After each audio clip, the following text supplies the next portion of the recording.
So this is the report that I was talking about. And I guess it gives it the best I can do. Just so that I think most of the commission members that have been here since 08 or 09 or early on will recognize this. This came to us, or it greeted me certainly in 2010 when I started.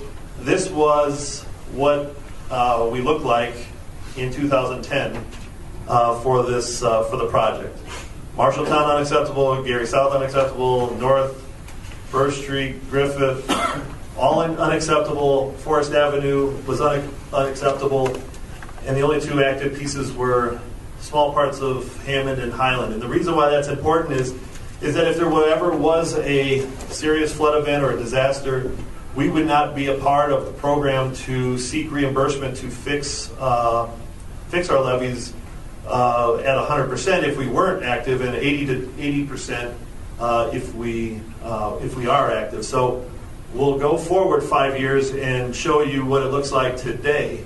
Oops, I wish I could get Hammond to show it, but Hammond, you see, is active. So everything up there has changed. Forest Avenue is now acceptable. Gary North is acceptable. INDOT, which is a new piece to us, which is the 6594 corridor, is considered acceptable. The only two unacceptable portions, although considered active, are Gary South and Gary Burr. This commission addressed the Gary Burr situation by working with Gary Sanitary District to fix the Gary Burr South station. We hope to have that up and running by the time the May inspection occurs, so that would then be considered minimally acceptable if all things were considered.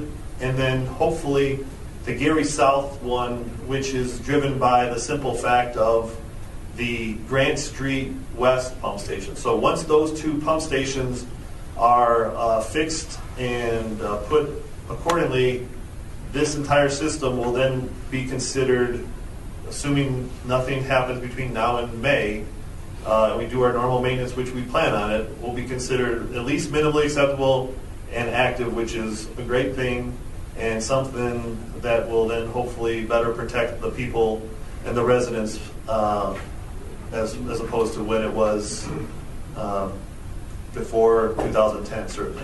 Okay, minimally acceptable highest rating? Go ahead. I'll go with the chairman first, and then first of all, the unacceptable. Hold on, Ken. The unacceptable in both Gary South and Gary Burr is just because of the pump station? Correct. But we don't have the responsibility directly for those pump stations. We will, eventually. Currently, we don't for this inspection. Correct. Thank you. The question was from the crowd, is minimally acceptable is at the highest level? It's you either get acceptable, a straight A, a minimally acceptable, or unacceptable.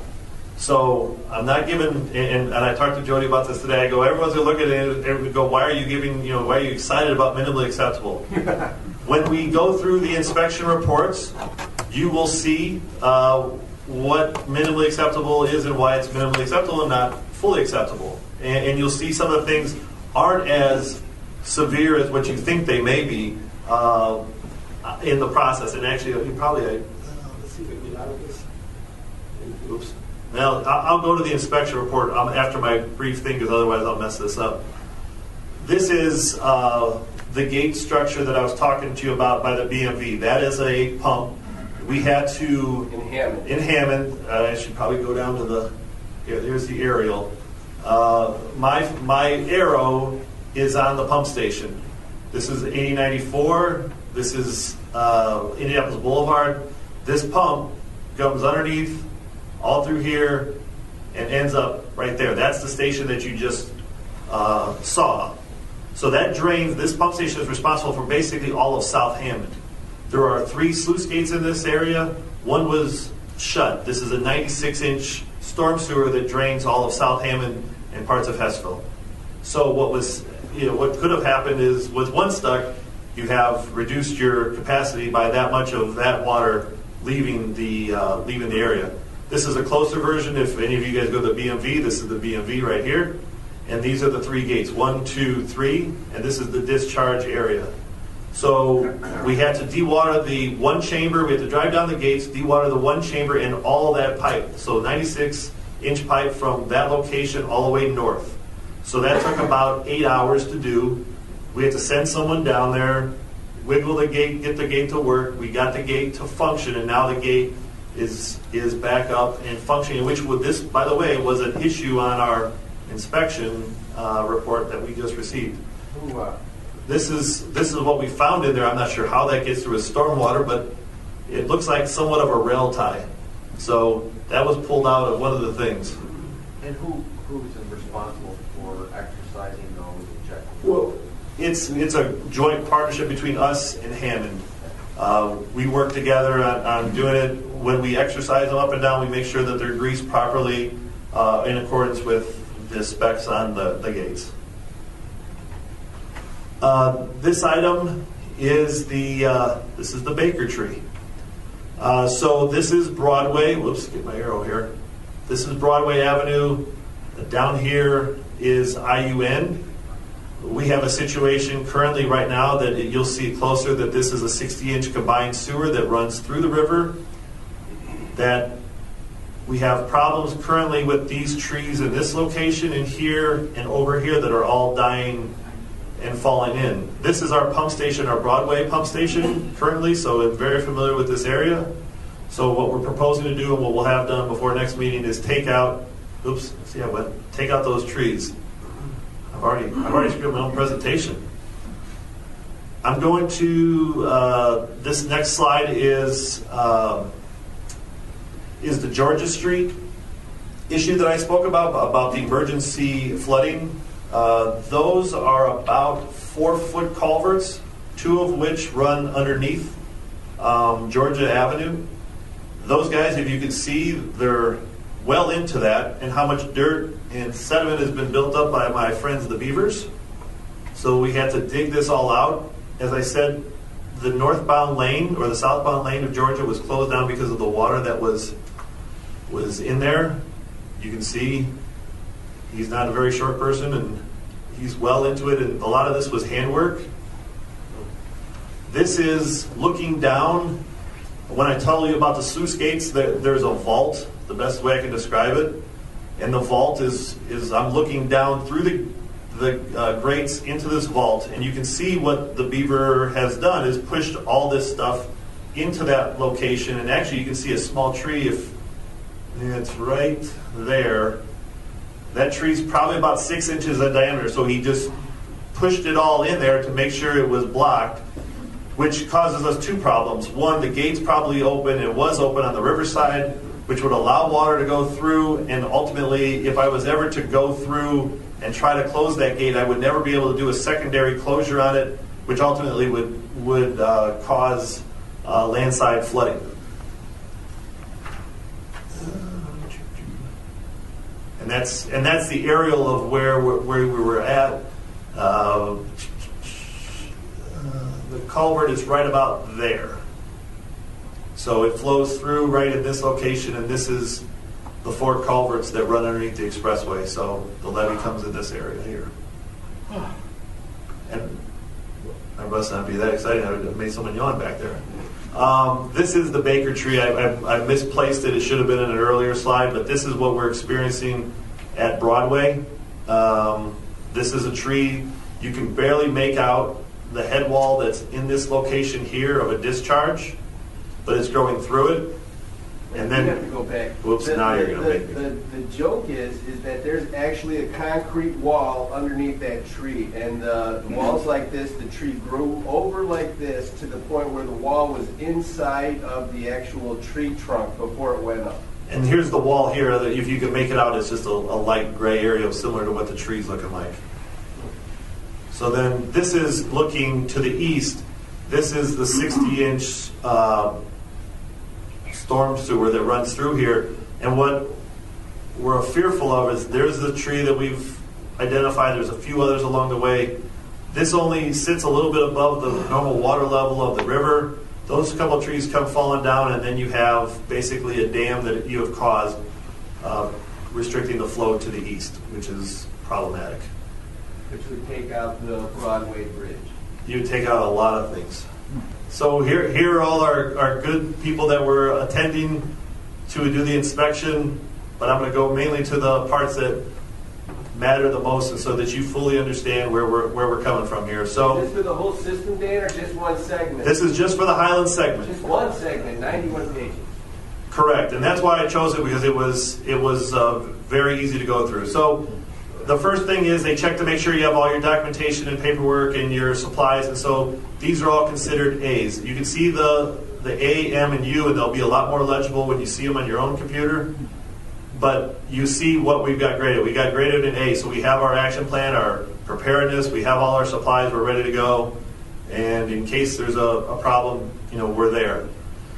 So one segment they do levee embankments, they do pump stations, and then they do flood wall. So in this section, you'll see levee embankments, and I'm just going to cut through all this. You'll see what an A means, an M and a U, and then to the right, the far right, is documentations and pictures of what the problem is. So there could be, on this one, a tree in the way, which is probably the case, or a tree has fallen, which is more than likely the case, and that's why they'll consider it an M, which is minimally, which means there's some problem with it, but it's not considered threatening to the system. So I'm just going to move on down to the pictures, because the pictures are a lot better to look at than all the words. So usually what you have are the pictures, of the documentation, and then they tie it back into a picture. So in this case, this is the tree here that is causing it to be, there's a tree within 15 feet of total levee, we need to take out that tree. This tree here and some of this brush here along the way, just so that you know, this is right over there by the interstate, what do you call it, the bus station. So those are there. The grass is more than 6 inches. We have too much vegetation by the water line, so that is considered unacceptable or minimally acceptable. This area is sort of, they know about it. It was in flux. This is the area we did the high velocity channel where construction was going on during our inspection. This area here is a new outfall for the INDOT pump station on Indianapolis Boulevard. So this is worn out so that it's lacking sod cover. So that's an issue that we have to address. There's sod cover issues where there's some low areas or the mowers may have hit. It looks like my yard. Well, then you need a new landscaper. You're looking at it. In this picture here, this log that's here, we can't have the log. This is all riprap. We can't have it in there. So, to John's point, you're looking at, why isn't it fully acceptable? It's basically these issues. Right here is a pad for a bench that was put up by the rookery. This is high velocity channel. This is high velocity channel again. We built a little ramp to get in and out. There's a branch. There's a bench that's along the way that we didn't have a permit for at the time, but we do now. So We have to have permits for benches? anything that's on the levee or within 15 feet. Those are some dead trees that have fallen. I think you get the point. So that's why the levee, or here's another bench. That's by the rookery. You see the rookery on your left, and then the periscope. So That's the gravel road? that's correct. You'd like to- Yeah, there's a crack in this closure, which is the railroad closure, and then this is poor sod cover. I know these just because I've been through them enough that I don't even necessarily have to read them. So if there's poor sod cover and a bench with no permit, that's how you get To minimal. minimal. Because it doesn't really negatively affect what they're going to tell you to do is try to fill it with grass seed and make it grow, and then if it's too high, then certainly cut it. And that's basically, not to minimize it, but here's some of the issues that we face here. This is probably from overuse of our mowing, but to get down in it with the slope the way it is, it's really difficult unless it's an extremely dry period to get that done. So it's a catch-22 that you're stuck with, and you're not going to do it by hand, I can tell you that. Goats would be an option, which is, we figured that was going to come up, right? Didn't we, Jody? That's real. The next one is flood walls. You can see minimally acceptable. What you're going to see in Highland is probably some growth of some vines on the wall, or maybe some cracking that is non-structural but is out there. Yeah, boy, I almost called that one. So this is by Wicker Park, right along the little road that goes between Wicker Park and the walking trail. We need to have those sprayed. The vines there again. The branch that's too close to the wall. Another bench. And then here's an issue that we're going to probably address next year, which is the caulk that's used for the joints on the flood wall. They're starting to fail, and it's not that it's structural, it's more cosmetic because the sheet pile is already down in most of these places, and this is just, I don't want to say window dressing, but it's not flood protection. How old is that caulk? Depending on where this is, this looks to be along... That's stage 7, isn't it? Yeah, this looks to be 5.2 or 7. No, it can't be 7. 7's in Hammond and Munster, so it's 5.2. I mean, just so that you know that when we went into Gary South and Gary North during the rehab of those projects, we went and replaced all these joints automatically. That was a part of the contract. So, let's see, vines, and grass, and not a water bottle. I think it's more, they're talking about the joints here again. You can see that it's a little spotty here, and it's causing. There's a closer picture of it. Down here is the bike trail that leads from the utility corridor, and this is the other side is Hammond. So what happened was, it just washed away, right? So. Is that Oxbow? No, that's not Oxbow. It's going into Wicker. It's leaving Highland and going into Hammond. Okay. So you see the consistency of the joints or the caulk that's in between here. What we're going to end up having to do is sign a contract to have it all resealed. And then the next one, we got interior drainage. I'm going to try to. We're on, I don't know, 61. I'm trying to go through this thing. Yeah, there's going to be interior drainage, and then there's pump stations. So this one, in this case, you've got vines growing in that little thing, and we've sprayed those since then, so they should be all dead. This is a common problem that you're going to have with interior drainage. And I should go down one more. Is the silt that builds up. We can go by and clean out these outfalls all day long, but if one storm comes through, what happens is, and I know where this one is exactly, this bottom picture is the one right by Wicker Park that drains off of Wicker's number 3 hole, that we know that as soon as it rises up over the top of that head wall, it deposits all this silt in, and we do it again. So it's a constant battle with this, and we can try to do it as best we can before the inspection, but I can tell you when the inspection happened, there was a lot more rain. So that's the trash rack. Needs to have some grass cleared off it, and here are the gates. So what this issue is, these start to fog up with the moisture. The good thing is we have a stem that goes above that we can determine where and when this opens and closes, so this is secondary to us. And then down here below is some silt that built up, and ultimately what we're going to do is end up having to get a Vector truck and just vacuum it up. So. And then here's pump station. So this is the last one. And, as you see, most of them are acceptable, minimally acceptable. And, Highland does a very good job of maintaining their pump stations. I can show you the reports if you were really bored. But this is the inside of the pump station. Here are some of the issues that you have.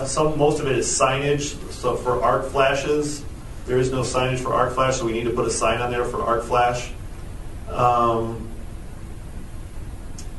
This wire that came over the top, they need to, they want that fixed as well.